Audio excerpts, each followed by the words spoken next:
एक ऋषि का ऐसा भयानक श्राप जिसने हनुमान जी की माता को स्वर्ग से उठाकर एक पल में बंदरिया बनाकर धरती पर फेंक दिया। कहानी शुरू होती है स्वर्ग की अप्सरा पुंजिक स्थला से। उस समय पृथ्वी पर महान ऋषि दुर्वासा कठोर तपस्या कर रहे थे। देवताओं के राजा इंद्र को डर लगने लगा कि कहीं ऋषि अपनी तपस्या की ताकत से इंद्रदेव से भी ज्यादा शक्तिशाली न बन जाएं और इंद्रलोक पर राज्य न कर लें। अपनी कुर्सी बचाने के लिए देवताओं के राजा इंद्र ने पुंजिक स्थला को आदेश दिया कि पृथ्वी पर जाओ और दुर्वासा ऋषि का ध्यान भटका दो।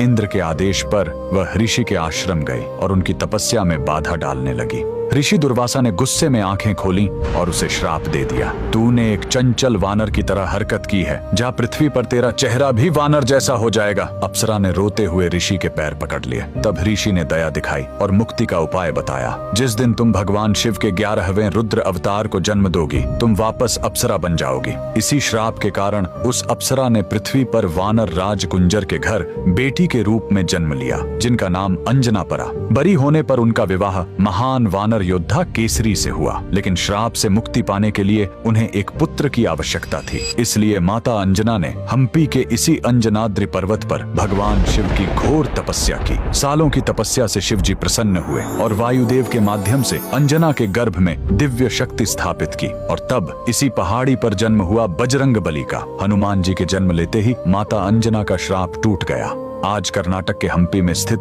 यह अंजनाद्रि पर्वत इस पूरी घटना के गवाह है। 575 सीढ़ियां चढ़कर आज भी भक्त उस पवित्र जन्म स्थान के दर्शन करने आते हैं। पवन पुत्र हनुमान के लिए कमेंट्स में जय बजरंगबली जरूर लिखें।